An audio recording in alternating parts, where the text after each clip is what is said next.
Hello everyone and welcome to another Fortnite Save the World video. Today we're going to be discussing survivors and survivor squads. If you watched my review on Fortnite Save the World, you'll know that I basically said survivors are the key, that this game is about survivors, and survivors are the key to your game. As far as your power level and how you progress in the game. With that being said, I wanted to do a video on survivor squads and how survivors work for your individual person or for your hero as you're playing the game. So let's go ahead and jump into the video, and I'm going to share what I know about survivors and survivor squads. So we're on squads, and we're right here on survivor squads, and you can see that survivor squads give you your fort stats: fortitude, offense, resistance, and tech. As you can see on the screen, those are all the bonuses that I get from the people that are in my survivor squads. So we're going to go ahead and click into the survivor squads, and we're going to take a look at the survivor squads. So there's an EMT squad, there's a fire team alpha squad, gadgeteer squad, corps of engineering, training team, close assault squad, scouting party, and the think tank. So each one of these squads gives you a specific bonus. The EMT squad gives you a fortitude bonus, which is for health. The fire team alpha squad gives you offense, so the damage that you're doing. Your gadgeteers give you your resistance, so your shields. Your corps of engineering gives you tech, so basically your traps is where that benefits. Same thing, training team, close assault squad, scouting party, and the think tank. So there's a total of 8 squads, and so there are 2 that give you fortitude, 2 that give you offense, 2 that give you resistance, and 2 that give you tech.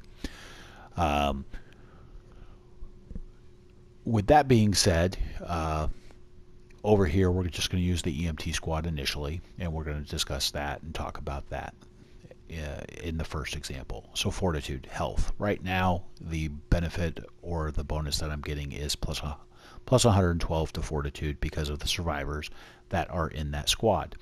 I share plus 28 fortitude or health to members that are in my party when I join a party or that are in my group. So how does it all work? How do the survivors help you benefit your hero? Well, for every survivor that you put into a squad, they have stats, and there's a calculation that goes on to what the benefit of that's going to be. So using the EMT squad, you can see that I have 4 people in that squad. Right now I'm in Plankerton, which is the second area, and I'm only in the second skill tree. I've been playing for about 3 weeks, and so I haven't unlocked the other squad members for the other squads, so that's why they're not completely filled up right now. Regardless of that, we're going to go ahead and jump into the survivors here. So first and foremost, the most important thing is, depending on your squad, you're going to want to make sure that the leader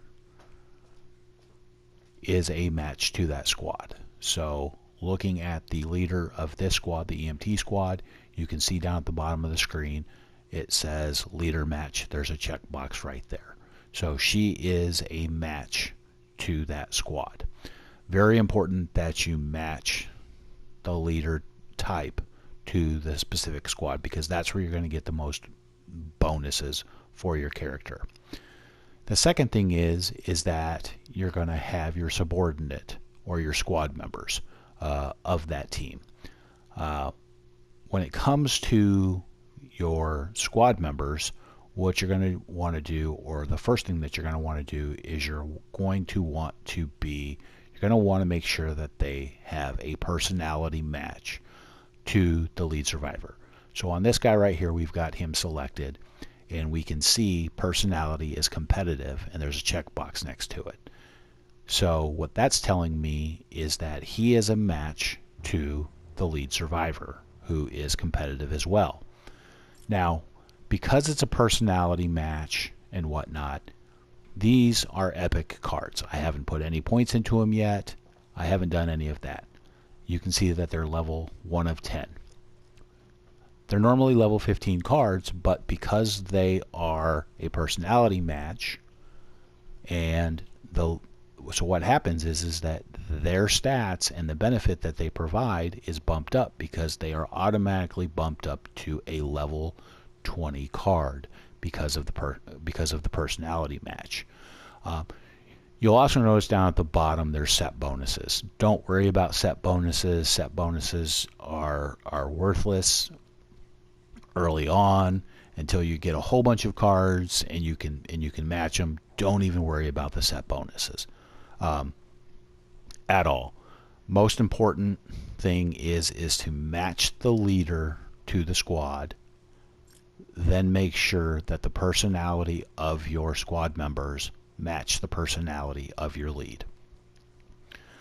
As far as leveling up is concerned, always start with your lead survivors.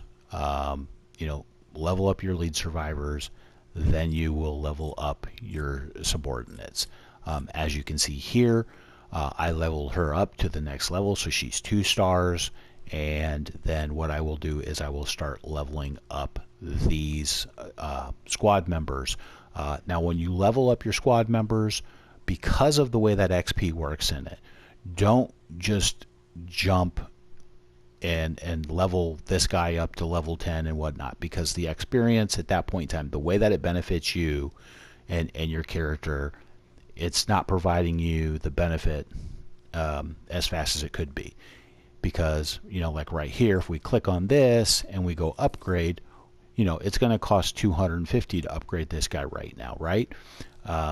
Now, if I level him up each time that I level him up, and we'll go ahead, we're going to go ahead and upgrade him right now, and we're going to say level up, and we're going to hit confirm. Okay, so I spent 250 experience on him. Now it's going to cost 500 to level him up to level 3. Now at the same time, if I come over here and I upgrade this person by 1 level, okay, then once again, so I'm getting more of a benefit there by upgrading them at the same time, keeping them kind of at the same level. It's just I think that it's the best way to do it. You might disagree, and if you do, that's perfectly fine. Leave a comment, say, hey, I disagree, whatnot, and that's fine. But from what I've learned, it benefits you. It's from an experience perspective, if you level them up at the same time and keep them at the same level, it's going to benefit you faster than if you just level one card up at a time. But you're always going to want to start with your lead survivor. With that being said, we're going to go back over. So match the leader to the squad. Then you're going to want to match the personality of your squad members to your leader. That's rule number 1. Rule number 2 is typically if you can't match the personality of the leader to the squad members for the squad members, then what you normally want to do is you want to place your highest card in the slots that you have. For example, over here, I don't have 2 cards that match the personality of this leader. He's an analytical personality match. I've only got 1 card out of my survivors. So what I did is I just put 2 of my next highest cards into those slots. Now, interestingly enough, what I've seen 9 out of 10 times, that is exactly the rule of thumb. Match the personality to the leader. If you can't match the personality, place your highest card in that spot. But last night they had a special on Super People Llamas. I had about 2,100 or 2,200 V-Bucks, and I decided, hey, I'm going to go ahead and give it a shot and buy some survivors. I wanted to get some higher level survivors. Fortunately for me, I ended up getting a mythic last night. It was my first mythic ever. Survivor, I should say. I do have a mythic hero because of the event that's going on at the present time. But it was my first mythic survivor. Like I said, I was pretty happy about it. Now, as I was just discussing, normally you want to match the personality to the lead survivor. And if you can't do that, you put the next highest card in there. But what I found is that, at least with the mythic survivor, the lead, that's not the case. And the reason why I say that is you can see right here, I have the mythic survivor, and I have 2 blues in these spots. And the reason why I have these two blues in these spots is because these are normally level 10 cards. As you can see, I don't have any points in them at the present time. But they're level 18 because of the lead survivor and their personality match. Now, as I said just a little bit earlier, that normally you want to put the highest card. So the next highest card from a blue would be an epic or a purple card. So we're going to go ahead and click change here, and we're just going to scroll down. Of course, I don't have a personality match for purple, but as you can see, an epic going into a slot of the blue, it actually downgrades my stats. If you look over to the left and you're looking at the resistance and the party shared numbers, by putting this epic card that is not a personality match into the spot where the rare blue is at that was a personality match, you're going to see that the stats, by placing the epic there, goes down. So it kind of reinforces to try to do the personality match if you can. But in the case of a mythic, you don't want to put your highest card. So I'm not 100% sure why that is. I just learned it. Like I said, I've been playing for 3 weeks, and every other single time, it's always put the highest card in that spot, and that's going to give you the biggest bonus. But it's not the case with the mythics. So there is an exception to the rule. I could be wrong. If you know the answer, you know why it applies, please leave a comment, post, down below the video. I'll see if I can try to find some information out on why that is the case. But right now, that appears to be the case, that if you have a mythic, and you're not going to put your highest card, it's better to put a lower level card if it's a personality match. And I'll show you, I think I can, well, I don't really have a, well, yeah, let's go, let's see if I've got a, no, I won't be able to. I thought I might have had like another a legendary to show you that wasn't a personality match, but you're going to have to trust me on that. That for whatever reason, make the personality on mythics. You can downgrade it to a lower level if it's a personality match rather than putting the highest card. 9 times out of 10, you're going to want to put a higher card in there because it's going to give you the best stats. Now, there's a whole mathematical calculation that goes in to the survivors and how they apply the stats and the formula and the calculations. If you watched, if you go back to what I was saying earlier, if you watch the review that I did on it, in all the games that I play, I try to min-max stuff. It's just kind of the way that I am, and it's a Reddit post. I can't remember what the gentleman's name is, but did a great formula on the calculations showing you the benefits of how the survivors play to you, and I will actually link it in the comment section below the video so that you guys can take a look at it for those who are interested in it. It's great information if you've ever wondered how the survivors play into it and help you and are beneficial to you in your gameplay.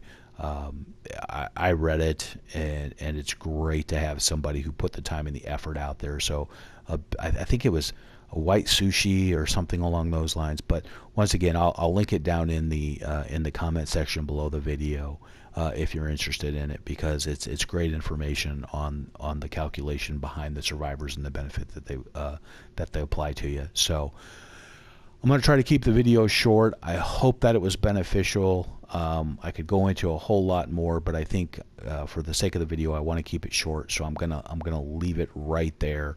And once again, Fortnite Save the World is about leveling up your survivors to give you your power level, so that you can progress farther into the game. And they provide just an astronomical amount of stats to your hero. So I hope the video was beneficial. If you have any suggestions or comments, good or bad, on the video, please leave them down in the comments section. And if you haven't already, please hit that subscribe button. Trying to build the channel, hoping to bring some beneficial information to you guys out there on the game of Fortnite and other games that I play. And I'll try to upload more videos in a more timely fashion. I'm going to try to at least get at least one video a week out there to you guys. So I hope the video was informational and you learned something. And until next time, I'll talk to you later.